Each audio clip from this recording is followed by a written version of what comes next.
Sir, आपने मेरे article को इतना ज़्यादा एडिट कर दिया है कि अब इसमें कोई सच्चाई नहीं बची है। सर प्लीज़, आप वापस सब कुछ रिटेन कीजिए।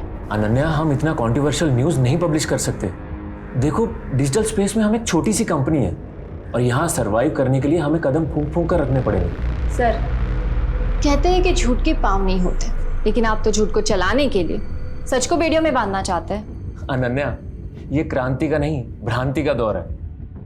और फिर सच झूठ तो नमक हल्दी की तरह है, और सादा खाने वाले तो आजकल न्यूज़ देखते नहीं, और मसाले के बिना अपनी दुकान। सर, आप चलाइए अपनी दुकान, लेकिन मैं अपनी आवाज़ को नहीं दबा सकती।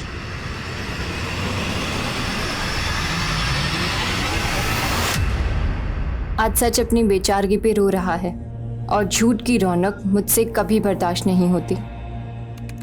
एक सच्चे जर्नलिस्ट के शब्दों पे, उसकी आवाज़ पे अगर पाबंदियां लगा दी जाए तो नुकसान पूरी मानव जाति को होता है। इसीलिए चाहती हूँ पहले मैं इन अंधेरों से निकलूं, शायद तभी मैं उजाला ला पाऊंगी। कोई है? हेलो, कोई है?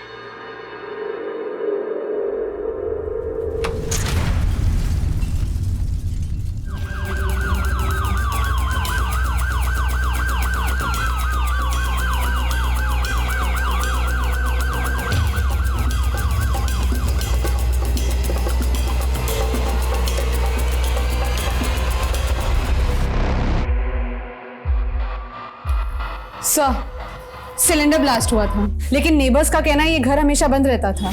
अगर ये घर बंद रहता था तो फिर ये लड़की यहाँ कैसे है? सर, मैंने मकान मालिक को बुलवा लिया है। सर, मुझे नहीं पता है लड़की कौन है, और 2 दिन पहले मैंने ये घर किराए पे दिया था। किसको किराए पे दिया? राम बहादुर नाम है सर उसका। फोन लगाओ इस राम बहादुर को। जी जी सर। सर, फोन तो स्विच ऑफ आ रहा है। ठीक है, इसका फोन नंबर और रेंट एग्रीमेंट की कॉपी दो हमको। सर, एक्चुअली एग्रीमेंट तो बना ही नहीं था सर। क्यों? सिर्फ डील हुई थी। मकान पसंद आया सचिन जी? अरे थैंक यू। ये लीजिए 3 महीने का रेंट एडवांस। अरे थैंक यू वेरी मच। जी जी, एग्रीमेंट के लिए आपके आधार और पैन कार्ड की कॉपी दीजिए मुझे। जरूर जरूर। पर क्या है ना कि मेरे आधार कार्ड में मेरा डेट ऑफ बर्थ गलत छप गया था। उसको ठीक करने की अर्जी दी हुई है मैंने। 3-4 दिन में आ जाएगा, फिर उसके बाद एग्रीमेंट कर लेंगे। जब तक मैं रहने आ जाता हूँ। बिना एग्रीमेंट के, बिना पुलिस एनओसी के अपना घर एक अनजान आदमी को रेंट पे दे दिया। अब उसका नंबर नहीं लग रहा है। सर, मुझे तो लगा ही नहीं था कि वो गलत आदमी होगा। वो कहाँ का रहने वाला था? उसने कुछ एड्रेस दिया था अपना, पता है उसका आपके पास? सर, एड्रेस तो नहीं है, लेकिन उसने कहा था कि वो यूपी का रहने वाला है। यूपी में कहाँ? वो सर नहीं पता मुझे। पता करो राम बहादुर कहाँ पर है, और इस मकान मालिक सचिन को अच्छे से इन्वेस्टिगेट करो। हो सकता है ये सिर्फ सिलेंडर ब्लास्ट नहीं बल्कि एक प्लान्ड मर्डर हो। और इस लड़की की पहचान पता करो। जी सर। सर, यहाँ पे ये स्कूटी खड़ी है, मैंने आसपास लोगों से पता किया है, ये किसी की भी नहीं है। सर, हो सकता है इसी लड़की की हो। देखिए, चेक करो।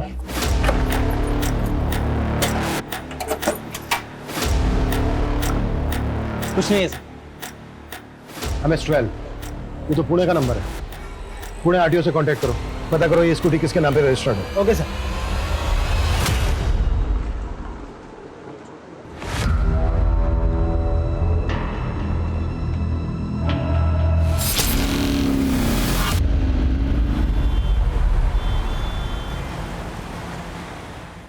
सर, सचिन ने जो हमें राम बहादुर का नंबर दिया था, वो नंबर तो फेक आईडी का निकला।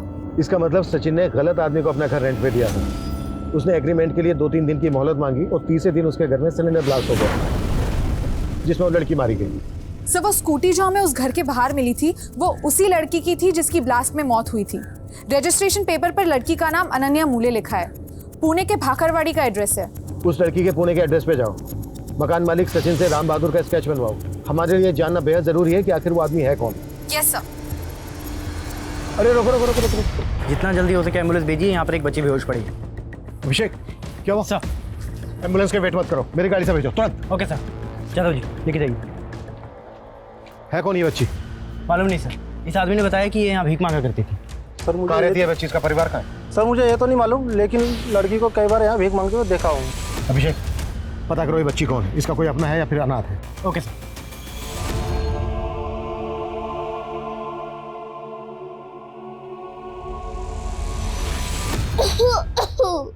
रचना बेटा, ऐसा नहीं है, कि तेरी माँ और तेरी नानी को मेरी फिक्र नहीं है। क्या कर रही है बदमाश? सॉरी नानी माँ। मेरी एक्टिंग कर रही थी। नानी माँ, हाँ? मैं सोच रही हूँ कि आपका बुढ़ापा मैं ले लूँ और मेरा बचपना आपको दे दूँ।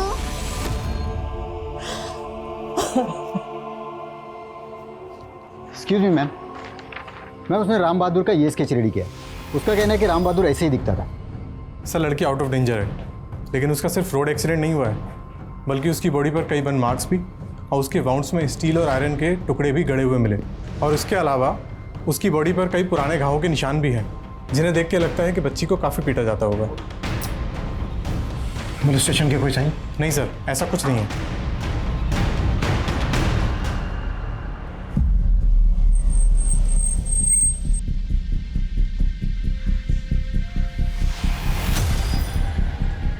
तेरी बच्ची भीख मांगा करती थी, हो सकता है कि इससे ज़बरदस्ती भीख मंगवाई जाती और ना मांगने पर इसे मारा पीटा जाता हो, इसीलिए इसके शरीर पे पुराने घाव के निशान हैं। सर मैं ऐसे गिरोह का पता करता हूँ जो बच्चों से भीख मंगवाने का काम करते हैं। लेकिन हमें यह भी पता करना होगा कि बच्ची के साथ अभी क्या हुआ है, जो उसकी बॉडी पर बर्न मार्क्स और उसके घावों में आयरन और स्टील के टुकड़े मिले हैं। सर, अनन्या पुणे के भाखरवाड़ी में अकेली रहती थी। यहाँ आसपास उसकी फैमिली के बारे में कोई कुछ नहीं जानता, और सर ना ही किसी ने यहाँ पे राम बहादुर के स्केच को आइडेंटिफाई किया है। उसके घर की तलाशी लो, हो सकता है राम बहादुर से जुड़ा कोई डॉक्यूमेंट मिल जाए। और ये भी पता करो कि अनन्या पुणे से यहाँ मुंबई क्यों आई थी। सर पड़ोसियों से पता चला कि अनन्या nationsvoice.com के वेब पोर्टल पे एक प्रेस रिपोर्टर थी। अनन्या से जुड़ी हर एक बात पता करो। जी सर।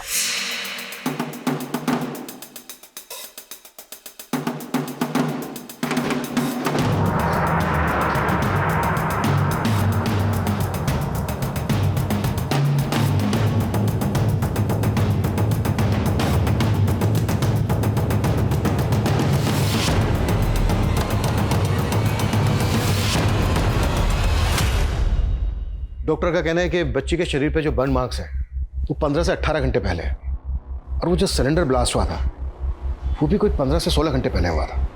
और सर वो बच्ची हमें जहाँ मिली थी वहाँ से ब्लास्ट की लोकेशन लगभग आधा किलोमीटर ही दूर है। और फोरेंसिक वालों का कहना है कि सिलेंडर ब्लास्ट में आयरन के छोटे छोटे टुकड़े फ्लाई करते हैं। हो सकता है जब ये ब्लास्ट हुआ वो बच्ची वहीं पर मौजूद हो। वो बच्ची जहाँ जहाँ भीख मांगती थी पता करो, शायद वहाँ पे उस बच्ची को कोई पहचानता हो। Okay sir.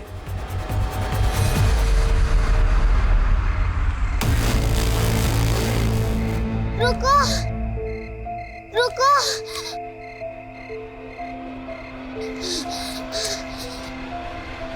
हेलो,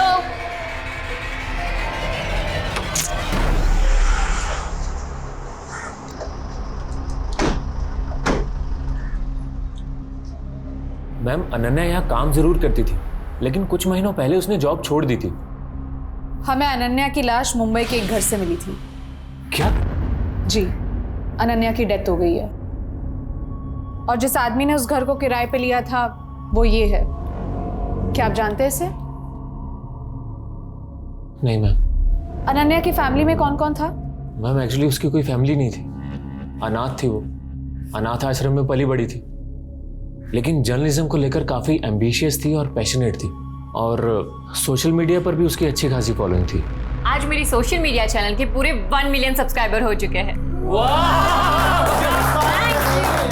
काफ़ी दिलखुश लड़की थी मैम, हम सबको अपना परिवार मानती थी। अगर अनन्या आप लोगों को अपना परिवार मानती थी तो उसने यहाँ पे जॉब क्यों छोड़ दी? एक्चुअली मैम उसने अपना एक ब्लॉग शुरू किया था रेज इनर वॉइस के नाम से, तो वो अपना पूरा टाइम उस ब्लॉग को देना चाहती थी, इसीलिए उसने जॉब छोड़ दी। माना अनन्या की कोई फैमिली नहीं थी, लेकिन उसका कोई दोस्त या बॉयफ्रेंड? अरे अनन्या, तुम घर नहीं गई अभी तक काम कर रही हो? सर मेरा घर बहुत बोरिंग है, वैसे भी घर जाके मुझे सो ही जाना है ना, तो सोचा थोड़ा और काम कर लेती हूँ। अच्छा, आप इस बच्ची को जानते हैं? नहीं मैम।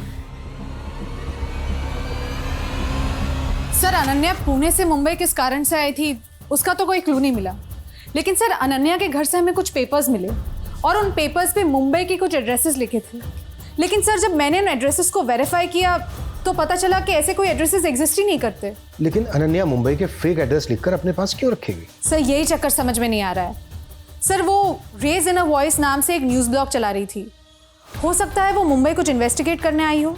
अनन्या के सोशल मीडिया से उसके article, blogs social media handle सब कुछ अच्छे से स्कैन करो। और हमारे लिए ये जानना भी बहुत ज़रूरी है कि वो बच्ची कौन है। उस बच्ची से बात करने के लिए चाइल्ड साइकोलॉजिस्ट की मदद लेते हैं, शायद उस बच्ची से कोई इंपॉर्टेंट इन्फॉर्मेशन मिल जाए। मैं कमी सर। सर दहसर पुलिस ने हमसे कांटेक्ट किया था। 2 दिन पहले उन्हें उनके एरिया में एक लाश मिली जिसका चेहरा राम बहादुर के चेहरे से काफ़ी मैच करता है। सर किलर ने कोई क्लू नहीं छोड़ा है और ना ही पुलिस को राम बहादुर की बॉडी के पास से कुछ मिला है। लेकिन सर सचिन ने हमें जो राम बहादुर का नंबर दिया था, मैंने उसके कॉल डिटेल्स चेक किए। उससे लास्ट कॉल अनन्या को किया गया था। पूना की रहने वाली अनन्या यहाँ मुंबई में राम बहादुर के घर में मारी जाती है सिलेंडर ब्लास्ट में। राम बहादुर के उसी घर में जो उसने 3-4 दिन पहले ही रेंट पे लिया था, वो भी बिना डॉक्यूमेंट के। और उसके बाद राम बहादुर भी मारा जाता है।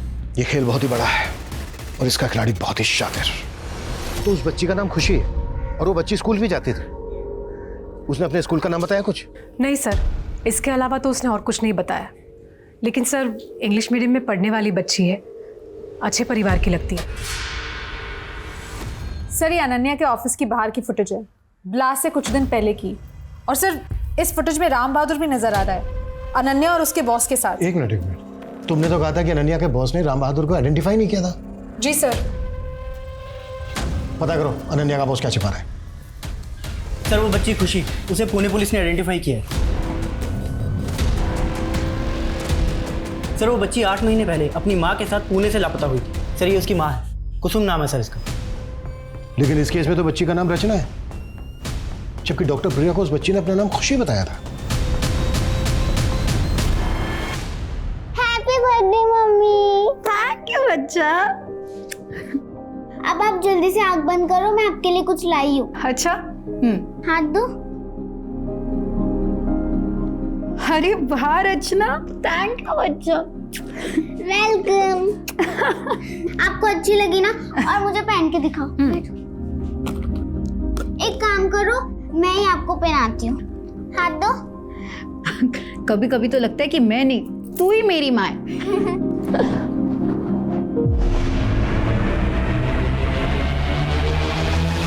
ये बच्ची हमें मुंबई में मिली थी। हमें पता चला कि ये वहाँ पर भीख मांगती थी और हमें यह भी शक है कि मुंबई के घर में सिलेंडर ब्लास्ट के दौरान ये बच्ची वहीं पर मौजूद थी। ये अनन्या है और ये राम बहादुर। इन दोनों का इस मिसिंग केस से कोई कनेक्शन मिला था क्या? एक्चुअली ये केस सब इंस्पेक्टर विनय शिंदे हैंडल कर रहे थे और उन्होंने ये केस बंद कर दिया था। उनके यहाँ से ट्रांसफर हो गई। अब ये केस मैं स्टडी कर रहा हूँ। जहाँ तक हम लोगों ने इस केस को स्टडी किया है, उससे तो यही लग रहा है कि इस केस की कोई खास इन्वेस्टिगेशन हुई नहीं है। आपके यहाँ तो ये केस बंद हो गया, लेकिन हमें इस बच्ची को इसके परिवार से मिलवाना है और हमें यह भी पता लगाना है कि इस बच्ची की माँ पिछले 8 महीने से कहाँ गायब है। ये सिलेंडर ब्लास्ट के 3 दिन पहले की फुटेज है, लेकिन आपने तो कहा था कि अनन्या ने यहाँ पे महीनों पहले जॉब छोड़ दी थी। और इस सीसीटीवी फुटेज में आप और अनन्या दोनों इस राम बहादुर के साथ नजर आ रहे हैं। और उस दिन तो आपने राम बहादुर को पहचाना तक नहीं था। मैम मैं सच बोल रहा हूँ, मैं इस आदमी को जानता तक नहीं। हाँ अनन्या जरूर आया करती थी जॉब छोड़ने के बाद मिलने के लिए कभी कभी। एक मिनट मैम, एक मिनट रुकिए। ये फुटेज देखने के बाद मुझे थोड़ा थोड़ा याद आ रहा है कि ये आदमी उस दिन अनन्या से मिलने जरूर आया था। मैडम नमस्ते, 1 मिनट। वो एक्चुअली एक ही झलक देखी थी तो ज़्यादा याद नहीं रहा। मुझे लगा अनन्या का इन्फॉर्मर होगा, शायद उसको कुछ बताने आया होगा। अनन्या का इन्फॉर्मर? जी मैम, जैसे आप पुलिस वालों के इन्फॉर्मर्स होते हैं वैसे ही हम जर्नलिस्ट के भी इन्फॉर्मर्स होते हैं। लेकिन उस दिन इसकी अनन्या के साथ बात क्या हो रही थी वो मुझे नहीं पता, बट शायद अनन्या का इन्फॉर्मर ही था। अगर राम बहादुर अनन्या का इन्फॉर्मर था तो राम बहादुर ने अनन्या को क्या इन्फॉर्मेशन दी होगी? और राम बहादुर ने वो घर किस मकसद से रेंट पे लिया होगा जिसके सिलेंडर ब्लास्ट में अनन्या मारी गई? और फिर उसके बाद राम बहादुर क्यों और किसके इशारे पर मारा गया? रचना, तुम्हारा नाम रचना है ना? फिर उस दिन खुशी क्यों बताया था? तुम्हारी माँ का नाम कुसुम है ना? हमें पता चला है बेटा कि तुम तुम्हारी माँ के साथ कहीं गई थी। फिर तुम्हारे साथ क्या हुआ और तुम्हारी माँ कहाँ है? हाँ सर, कुसुम और उसकी बेटी यहीं रहते थे, मेरे किराएदार थे। कुसुम और उसकी बेटी रचना 8 महीने पहले अचानक से गायब हो गए। कुसुम ने कभी मकान खाली करने के बारे में कुछ कहा था आपसे? नहीं सर, ऐसे तो कुछ नहीं कहा था, लेकिन उनका सारा सामान वामान यहीं पड़ा था। मुझे तो लगता है उनके साथ ज़रूर कुछ गलत हुआ है। अच्छा, कुसुम का पति मनोहर वो उस वक्त कहाँ था? सर वो तो नाम का पति है। वो मनोहर अपनी बीवी और बेटी के साथ रहता तक नहीं था। 1 नंबर का बेवड़ा है सर, सच कहता हूँ। इस मनोहर को अपनी बीवी और बेटी की खुशी बर्दाश्त नहीं होती थी। ओह, तो तेरे आशिक ने तेरे लिए ये चूड़ियां भिजवाई हैं। देखिए आप फिर से उल्टी सीधी बातें कर रहे हैं। मैं उल्टा बोल रहा हूं और तू जो उल्टा कर रही है वो हाँ? मेरे पीछे उसके साथ में गुलछने उड़ा रही है तू। हम साथ में। नहीं पापा, नहीं मत मारो। क्या कुसुम का वाकई में किसी के साथ चक्कर था जो उसका पति मनोहर शक करता था उस पर? सर पहले तो सबको लगता था कि कुसुम का पति उस पर गलत शक करता है, लेकिन जब कुसुम अपनी बेटी के साथ यहाँ से चली गई तब लोग ये कहने लगे कि कुसुम शायद किसी आदमी के साथ भाग गई होगी। मनोहर के अलावा किसी गैर मर्द का आना जाना था क्या कुसुम के घर पे? सर इतना तो ध्यान नहीं दिया, लेकिन हाँ जिस दौरान ये सब हुआ उस दौरान मैंने देखा कि एक साधु कुसुम के घर पे आता जाता था।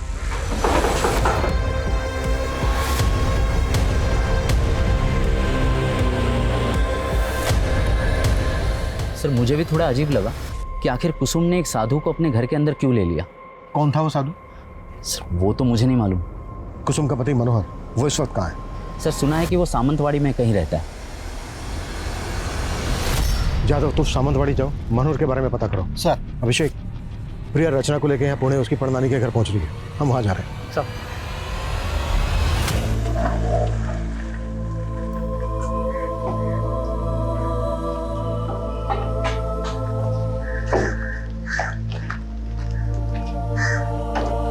हमने रचना से बात करने की काफी कोशिश की, लेकिन रचना अपनी माँ के बारे में हमें कुछ नहीं बता पा रही। जब आपने कंप्लेंट लिखवाई थी तो आपने लिखवाया था कि रचना और रचना की माँ कुसुम दोनों साथ में गायब हुए। जी, उस समय मैं उनके साथ नहीं थी। हमें पता चला कि रचना के घर किसी साधु का आना जाना था। आप जानती हैं किसी साधु? साधु? नहीं साहब जी, बिल्कुल नहीं। हमें यह भी पता चला है कि कुसुम का पति मनोहर कुसुम पे शक करता था कि उसका किसी के साथ अफेयर है।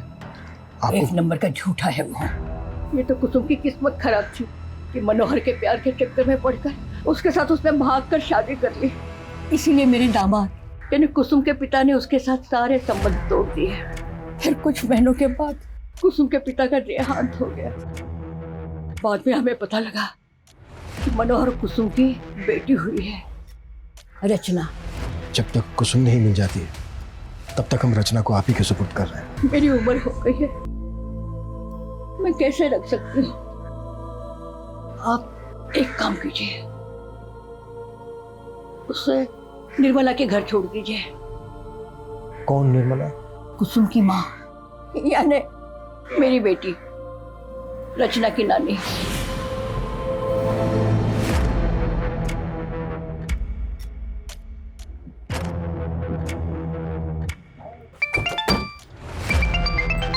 हाँ जादव। सर कुसुम के पति मनोहर के घर पे तो ताला लगा हुआ है। पता करो वो कहाँ है, जल्द से जल्द थाने में हाजिर करो उसको। Okay sir. एक्सक्यूज मी, ये कहिए। हमें निर्मला जी से मिलना। यहाँ कोई निर्मला नहीं रहती। रचना? आपने हमसे ये क्यों कहा कि यहाँ पे कोई निर्मला नहीं रहती? क्योंकि अब इसका नाम शगुफ्ता है।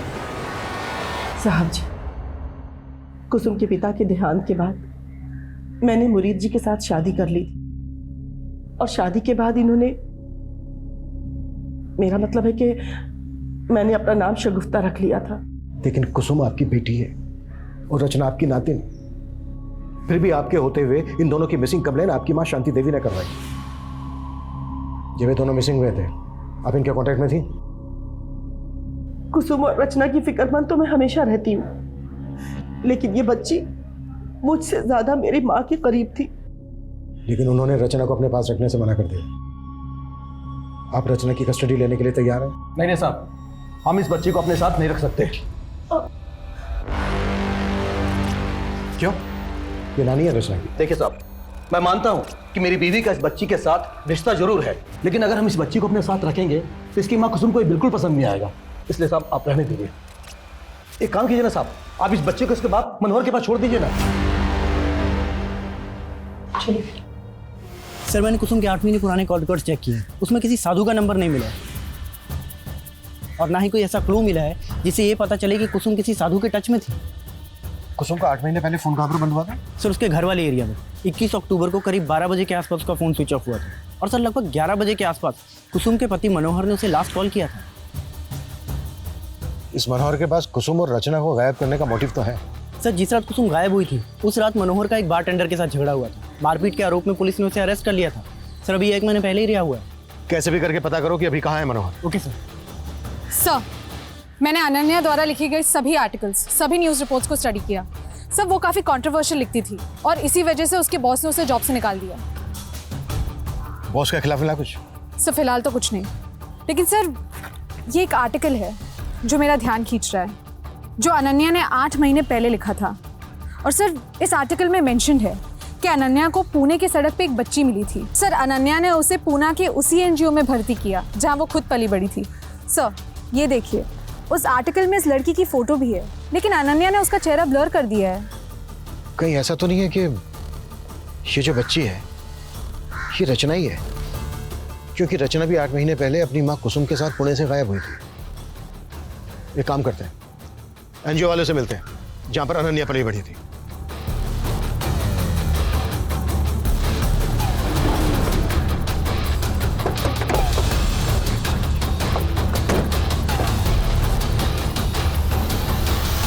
हाँ सर, अनन्या हमारे यहाँ ही पली बड़ी है। बहुत दुख हुआ ये सुनकर कि अनन्या अब इस दुनिया में नहीं है। 8 महीने पहले अनन्या एक बच्ची को लेकर आई थी यहाँ पर। उस बच्ची को लेकर अनन्या ने एक आर्टिकल भी लिखा था। ये वो बच्ची? नहीं सर, वो तो पल्लवी थी जो 8 महीने से हमारे एनजीओ में ही रह रही है।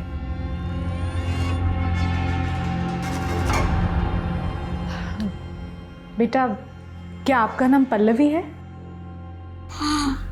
बहुत ही प्यारा नाम है। अच्छा मुझे ये बताओ, क्या तुम अनन्या दीदी को जानती हो? हाँ, वो ही मुझे यहाँ लेके आई थी। ठीक है, अभी तुम जा सकती हो।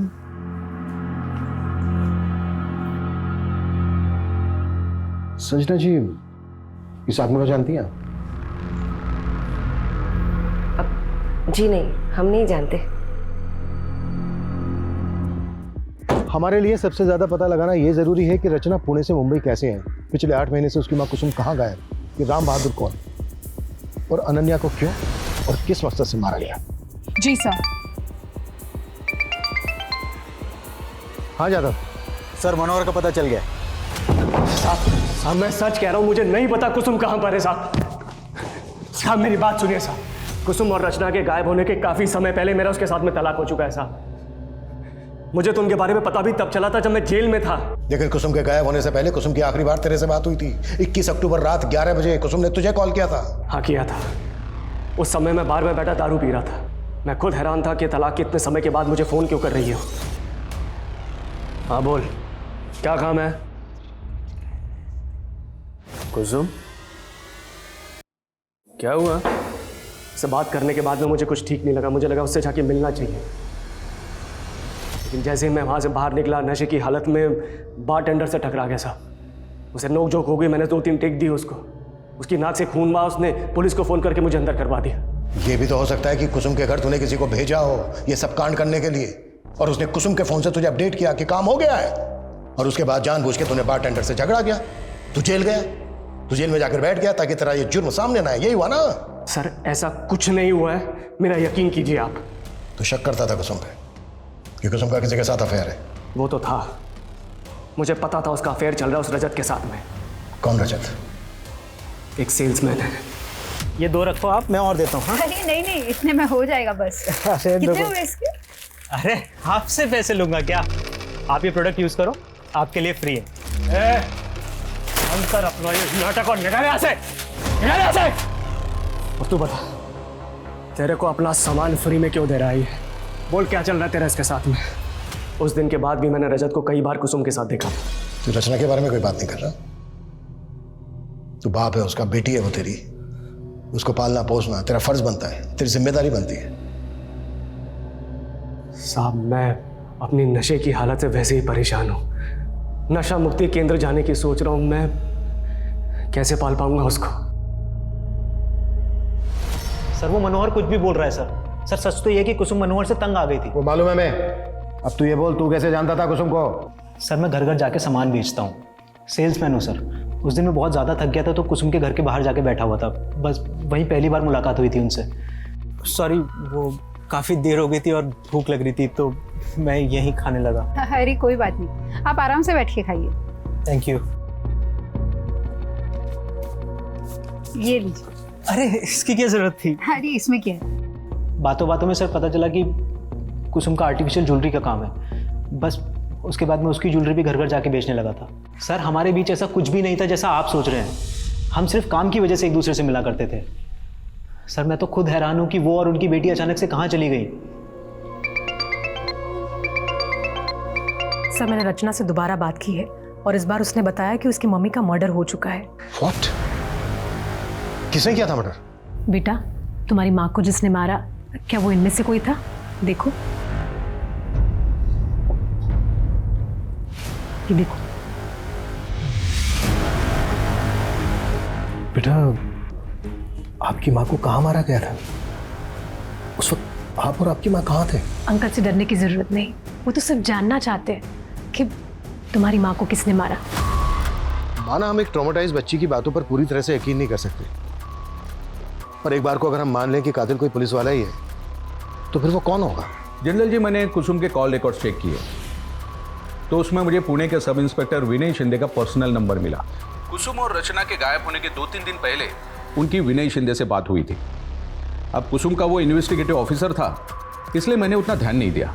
इसका मतलब यह है कि कुसुम को वो उसके गायब होने के पहले से ही जानता था। एक बार मिलना पड़ेगा इस विजय शिंदे से।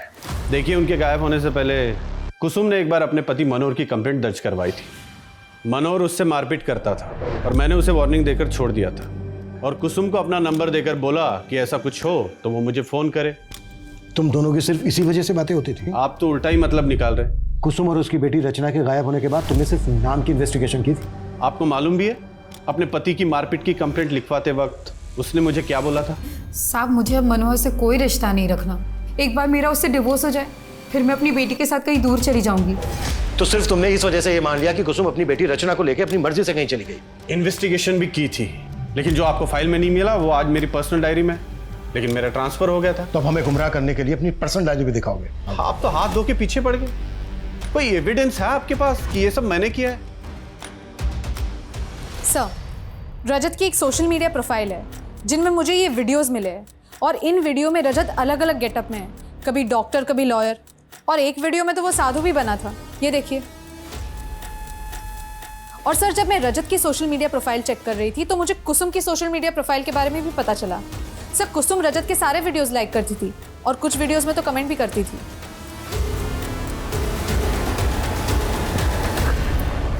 फैंसी ड्रेस का बहुत शौक है तुझे? सोशल मीडिया चेक किया हमने तेरा, बहुत सारे वीडियोस हैं तेरे अलग अलग गेटअप में। हाँ तो मैं समझा नहीं सर। समझाए? वो सारे के सारे वीडियो उस घर में बने हैं जहां पर कुसुम अपनी बेटी रचना के साथ रहती थी। अलग अलग गेटअप में मिलने जाता था तो कुसुम से। सर वो सब मैं कुसुम को खुश रखने के लिए करता था। सब मनोहर ने उसकी जिंदगी बर्बाद करके रखी हुई थी। मैं बस कुसुम की जिंदगी में कुछ रंग लेकर आना चाहता था। तू कुसुम की जिंदगी में रंग नहीं लाया, बल्कि तूने कुसुम की जिंदगी बेरंग कर दी, मार डाला उसको। नहीं सर, मैंने ऐसा कुछ भी नहीं किया है। मैं कुसुम से प्यार करता था सर। प्यार करता था तो कुसुम के डिवोर्स के बाद तू उससे शादी भी करना चाहता होगा, है ना? तो तुम्हारा डिवोर्स भी हो गया है कुसुम, अब हम शादी कर लेते हैं। नहीं रजत, मैं अब किसी की पत्नी नहीं बनना चाहती। हम दोस्त हैं, हम दोस्त ही रहेंगे। दोस्त? तुमने कहा था तुम शादी करोगी मुझसे, अब मुकर कर रही हो? हाँ, चिल्लाओ मत। मैंने कहा ना मैं तुमसे अभी शादी नहीं करना चाहती हूँ। अच्छा, तो इतने दिनों से घुमा रही हो तुम मुझे, या कोई और मिल गया है? तुम मेरे बारे में इतना गंदा सोचोगे ये मुझे पता ही नहीं था। तुम निकलो यहाँ से, निकलो और आइंदा अपनी शक्ल में दिखाना मुझे। और इस सब का बदला लिया तूने उसे खत्म करके? नहीं सर, ऐसा कुछ भी नहीं है सर। एक मिनट सर, अनन्या और खुशी का कनेक्शन मिल गया है और ये भी पता चल गया है कि राम बहादुर किसका आदमी था। किसका आदमी था?